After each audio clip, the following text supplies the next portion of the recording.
Ош технологиялык университетинде окуу жайдын 2025-жылы аткарган ишмердүүлүгүнүн жыйынтыктары жана 2026-жылга пландалган иш-аракеттери талкууланган жыйын өттү. Жыйындын жүрүшүндө биринчи болуп Оштунун ректору профессор Жамбыл Турсунбаев сөз сүйлөп, университеттин 2025-жылдагы окуу, илимий жана уюштуруучулук багыттагы жетишкендиктерине токтолду. Ошондой эле ал 2026-жылга коюлган негизги максаттар жана артыкчылыктуу багыттар тууралуу кеңири маалымат берди. Бул маселелерди университетибиз менен мэриянын адистери менен биргеликте чечүүгө аракеттер болуп, кээ бирки маселелер жыйынтыктары жакшы чечилип келатат. Жамаат менен биргеликте мамлекеттик тилди өнүктүрүү боюнча иш-чаралар жүрүп, мэрия тарабынан активдүү долбоорлор ишке ашып, иш-чаралар жүрүп аткандыгынан жылдын жыйынтыгы менен 2025-жылдын жыйынтыгы менен окуу жайыбыз жылдын мыкты окуу жайы номинациясына ээ болду. Андан соң Оштунун илим жана инновация боюнча проректору Танаков Ош технологиялык университети тарабынан 2026-жылга Ош шаарынын мэриясына сунушталган 10 илимий долбоор тууралуу доклад жасады. Докладта шаарды социалдык-экономикалык жактан өнүктүрүүгө багытталган инновациялык сунуштар жана илим изилдөө иштеринин багыттары жана практикалык мааниге ээ демелегелер айтылды. 5 тема ишке ашты. Бул долбоорлор толугу менен Ош шаарынын мэриясынын илимий техникалык кеңешинде каралды. Ханбике Тайырынын төрагалыгы астында төраганын орун басары катары иш алып барды.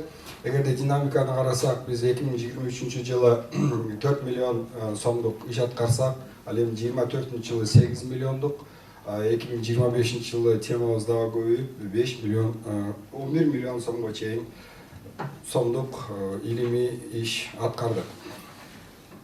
Жыйындын алкагында Ош шаарынын мэринин орун басары Нурлан Закиров ал университет менен шаар бийлигинин ортосундагы кызматташтыктын маанилүүлүгүн белгилеп, алдыдагы биргелешкен иштерди ишке ашырууга даяр экендигин кошумчалап өттү. Ар бир өзгөрүүлөр боюнча айта турган болсок, ар биринин ичинде көйгөйлөрү бар, чечилбеген маселелери бар. Чечилип келе жатат. Ошолорду тезинен чечүү максатында, ар бир курулуштун сапаттуу болушу максатында биз сөзсүз түрдө ушул сиздерге окшогон илимпоздорго, окумуштууларга муктажбыз. Абалын, зыянкечтерин, илдеттерин изилдеп чыгып, чоң бир атластын үстүндө иштеп даярдап атабыз да. Кудай кааласа быйыл дагы ошол ишибиз ишке ашырылса, ошондой бир чоң бир китеп чыгарабыз да. Ош шаарынын дарактарынын илдеттери жана зыянкечтери жана ушуларга каршы биологиялык ыкманы колдонуу деген.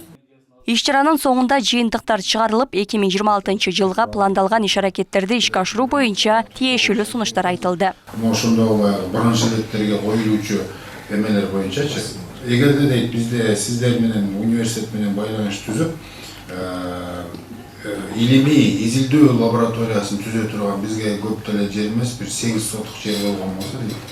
Ошол 8 сотуктун ичинде именно ошол пленкаларды иштеп чыгуу. Мисалы, бронжилетке коюлуучу пленка жөнөкөй эле кагаздай эле пленка экен, бирок 1000 градустук эмени ысыкты өткөрбөйт экен.